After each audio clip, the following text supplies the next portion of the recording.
Hey, good morning. My name is Jeremy. I'm going to be focusing on John Hancock as a Congregationalist. John Hancock is typically a lesser known figure in our founding fathers. He doesn't get a lot of notoriety. His faith is Congregationalist, as I mentioned, with a Reformed background. His father and grandfather were both ministers, and his father died when he was 7. Thomas Hancock, his uncle, is who actually raised him, and he was the affluent business owner who ultimately influenced him later in life.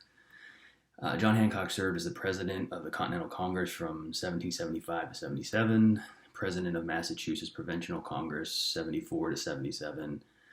He was a member of the Committee of Safety, a delegate to Continental Congress, both in 75 to 80 and 85 to 86.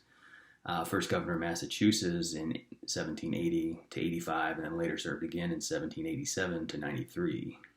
He was obviously one of the richest merchants in the colonies and financed a large portion of the American Revolution from his personal funds. And he even helped rebuild the city after the war. A few facts or realities with him is that he lost most of his fortune and put his life at risk financing the revolution. The Patriot win gave him great personal and political power at the end of it as well, which will be kind of in contention with some of our historical reference later. And obviously, he's most known for his signature. I think we've all heard, put your John Hancock on the document, so to speak. So this is his notoriety for some reason. Just a few items that's named after him is one is the insurance company John Hancock that probably most of you are familiar with. There's also the John Hancock building in Boston, which is the insurance building. There was a World War II aircraft carrier named after him, and obviously dozens of streets, and that's just to name a few things. Focusing on his faith itself, he attended the Brattle Creek Congregationalist Church in Boston.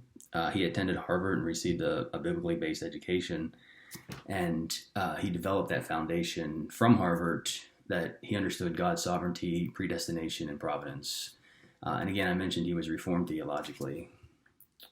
He used the Bible to justify arguments about the American Revolution and the revolt that was coming, and he used the providential language to describe battles for independence. The idea that God was the one who was controlling and in charge of the battles in the American Revolution and the desire to ultimately succeed. He believed in God's sovereignty, human depravity, basing government on consent of the people, and separating and limiting government powers. So this is, again, where some of our founding principles come from, of the separation that needs to be a part of this that we're not getting from the British at the time. He also believed that Christians should create a society grounded on biblical norms. He based his government policies on biblical norms of justice and fairness, and he read his Bible to his son, and he wrote regularly in his letters and public statements about his understanding of scriptures and the need for the biblical-based society. Unfortunately, his son died at the age of 9, and his faith is what actually sustained him through this period. He had a strong belief in heaven, and he just had a strong belief in the scriptures. And ultimately, this is what sustained him through that time and that period. And we can see from that, really, that faith is a very important part of his existence in his life. The church that he served in, as I mentioned, or he attended, is the Brattle Street, which was ultimately sermoned by Samuel Cooper. So that's a separate conversation, but he's a well-known theologian who really kind of set the stage. And once the Loyalists ultimately left the church, that's really when Sam Cooper got into talking more and more about the revolution and supporting it. The Revolutionary War and his involvement, Hancock supported it financially. His religious convictions were closely intertwined with the decisions and the actions of the Patriots. He believed that an unrestrained political power greatly threatened individual liberty. Power must be limited, he's quoted as saying. And really, the actions of the Boston Massacre that occurred in 1774, Hancock declared that the job of the government is to provide security for citizens and property, ultimately believing that the British failed to do so. So this was just one of the pushes towards the independence that they needed. So a few other areas here that he argued that providence will enable us to defeat the enemy. That was a quote from him. And his contributions, again, were the large sums of money, supplies, arms, ammunition, etc. And during that, he lost 2 houses. He lost a ship. He lost 7 tenement buildings that he ran. Several stores were burned to the ground, and most of his actual fortune that he owned or had, rather, he was lost.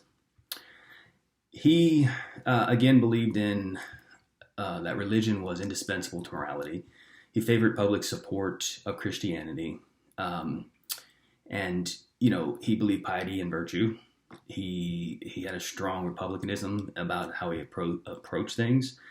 And even in certain aspects of when he was an M8 in the Massachusetts legislature, he pushed them to take steps to pass laws to fine residents that didn't attend church for 3 consecutive months. Can you imagine being forced to go to church rather than having an option, so to speak?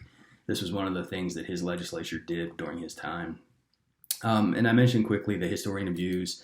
Many historians question Hancock's motive for his involvement. Harlow Unger believed that Hancock was involved to preserve his life and property. He thought he was in it to make money.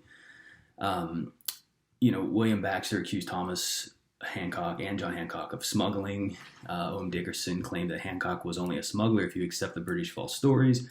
And the false story is ultimately around the seize of one of his ships. Again, we can talk separately.